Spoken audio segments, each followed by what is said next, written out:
Yang paling berat hukuman Allah kalau orang berbuat dosa, dengarkan yang dijelaskan oleh Hasan Basri rahimahullah. Beliau pernah ditanya oleh seseorang berkata begini, "Wahai imam, Anda selalu bahas tentang dosa dan efeknya. Saya ini bertahun-tahun berbuat dosa, tapi saya tidak pernah rasa hukuman Allah." Orang ini berkata begitu. Kata Hasan Basri, "Sungguh salah penilaianmu itu. Hukuman Allah sudah sangat besar pada dirimu, cuma kau tidak sadari." Orang itu penasaran. Dia katakan, "Apa hukuman Allah?" "Saya tidak rasakan, karena gambaran dia hukuman itu adalah siksaan fisik." Apa kata Hasan Basri rahimahullah? "Saya ingin tanya, bukankah selama ini kau bermaksiat, lisanmu tidak pernah berzikir kepada Allah?" Orang itu bilang, "Iya." "Bukankah tidak pernah kau mengucapkan doa?" "Iya." "Bukankah tidak pernah kau membaca Al-Quran?" "Benar." "Bukankah kau selama ini terharamkan untuk menjawab azan sholat di masjid?" Dia bilang, "Iya." "Bukankah selama ini kau tertidur tidak pernah sholat malam?" Dia bilang, "Iya." "Bukankah selama ini kau jadi tidak pernah silaturahim dengan keluargamu, kau tidak pernah hadiri majelis ilmu, kau tidak pernah termotivasi bersedekah?" Dia mengatakan, "Iya." Kata Hasan Basri, "Itulah hukuman yang paling berat dari dosamu." Jadi hukuman yang paling berat teman-teman sekalian dalam maksiat itu adalah terharamkannya seseorang berbuat ketaatan. Kalau hanya sekedar hukuman fisik, kita bisa sadar. Kita bisa sadar, oh ini salah nih. Jadi kita akhirnya meninggalkan kan gitu. Tapi kalau dibuat lalai dari ibadah, ini luar biasa. Teman-teman harus tahu bahwasanya bentuk penyiksaan yang paling berat atau bentuk azab yang paling berat daripada Allah kepada seorang hamba itu bukan ketika seorang hamba mendapatkan musibah. Bukan ketika seorang hamba ditegur dengan hukuman daripada Allah. Bukan. Karena memang ada hukuman daripada Allah berupa misalnya azab, bencana, misalnya alam. Bencana alam itu bisa jadi hukuman daripada Allah. Bahwasanya kita mendapatkan musibah bisa jadi teguran daripada Allah. Bisa jadi.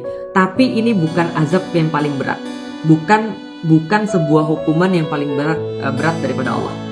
Hukuman yang paling berat daripada Allah disepakati oleh para ulama adalah hamba itu dicuekin oleh Allah. Itu hukuman yang paling berat. Makanya kita nggak usah bicara Allah, kita bicara manusia aja. Kalau manusia itu sudah nggak suka sama seseorang, dia masih marah, itu Anda masih untung. Dia masih marahin Anda, berarti dia masih perhatian sama Anda. Ada seorang ibu marahin anaknya, berarti ibu itu masih sayang sama anaknya. Dia masih peduli sama anaknya, dia masih mau anaknya berubah.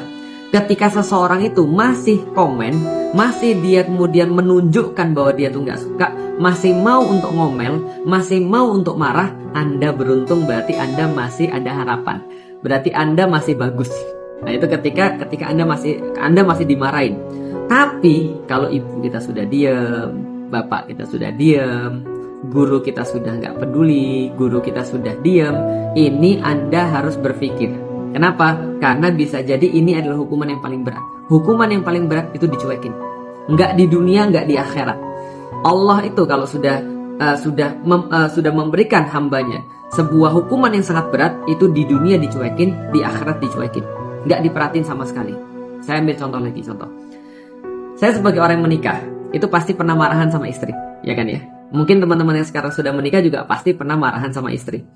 Dan ketika marahan sama istri, itu kalau misalnya saya masih ngomel, berarti itu masih kesalahannya masih biasa. Kalau saya masih ngomel, saya masih ngomong, saya masih marah, itu kesalahannya biasa.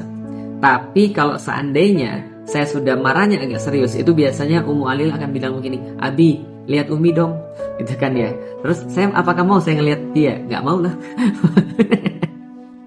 Nah, kenapa orang lagi marah? Gitu kan ya. Orang yang lagi marah itu tandanya adalah dia nggak mau ngeliat wajah orang yang dia marah sama dia itu.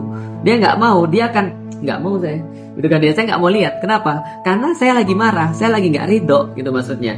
Jadi kalau saya masih mau ngelihat wajahnya Ummu Alila, dia tahu bahwa saya nggak marah serius. Tapi kalau mungkin saya marahnya udah mulai serius, saya nggak mau lihat wajahnya. Jadi Ummu Alila, lihat dong wajah. Nggak, belum. Kenapa? Karena saya belum ridho. Karena kita nggak akan mau menghadapkan wajah kita kepada orang yang kita nggak ridho. Allah pun juga sama, kira-kira seperti itu. Jadi makanya Allah kemudian sampaikan di dalam Al-Quran, ketika Allah itu marah kepada seorang hamba, Allah tidak akan mau melihat dia. Allah akan biarin dia. Kalau bahasa Palembang ditalak tuh wah, udah serah gitu kan ya. Itu kalau hukuman paling berat. Maka hukuman paling berat pada seorang hamba adalah apabila ketika seorang hamba melakukan maksiat terus-menerus melakukan maksiat, dia tidak ada bertaubat apapun kepada Allah, dan hidupnya baik-baik saja. Itu justru Anda harus lebih khawatir daripada masih Allah tegur, gitu maksudnya. Itu sama aja kayak suami masih bilang, ini nggak boleh Umi, harusnya kayak gini, jangan kayak gini dong, ini harusnya nggak boleh, ngomong kayak gini nggak betul, harusnya ngomongnya kayak gini. Nah, ini masih bagus. Tapi kalau sudah benar-benar didiemin, gitu kan ya, benar-benar nggak peduli, ini azab paling berat. Dan benar bagi seorang jangankan seorang hamba kepada Allah ya. Saya secara pribadi aja kalau ibu saya sudah kayak gitu, saya udah mulai deg-degan tuh. Diajak ngobrol nggak mau, gitu kan ya. Diajak makan nggak mau, gitu kan ya. Diajak ngobrol mungkin nggak peduli dan segala macam. Nah, ini adalah bentuk daripada siksaan. Maka hati-hati ketika ada orang yang sudah bermaksiat, pacarankah dia, buka auratkah dia, tapi karirnya baik-baik saja. Lalu kemudian keluarganya baik-baik saja kelihatannya. Lalu kemudian ma'isyahnya baik-baik saja kelihatannya. Famous, pergi ke luar negeri dan segala, kelihatannya happy-happy aja. Hati-hati, ini dalam Islam namanya istidraj. Istidraj itu apa? Istidraj adalah Allah menumpuk-numpuk, membiarkan dia agar dia menumpuk-numpuk kemaksiatannya agar ketika dibalasnya sekali langsung. Apakah kemudian ini adalah bentuk bahwa Allah tuh kayak nggak kasih sayang? Masa Allah tuh nggak maha pemaaf? Allah tuh maha pemaaf. Cuman kitanya nggak ngerti, gitu maksudnya. Allah tuh ngasih kesempatan tuh banyak dan nggak terbatas. Kalau dia berpaling kepada Allah, kalau dia bertaubat, mau balik lagi pada Allah, Allah pasti akan terima, pasti.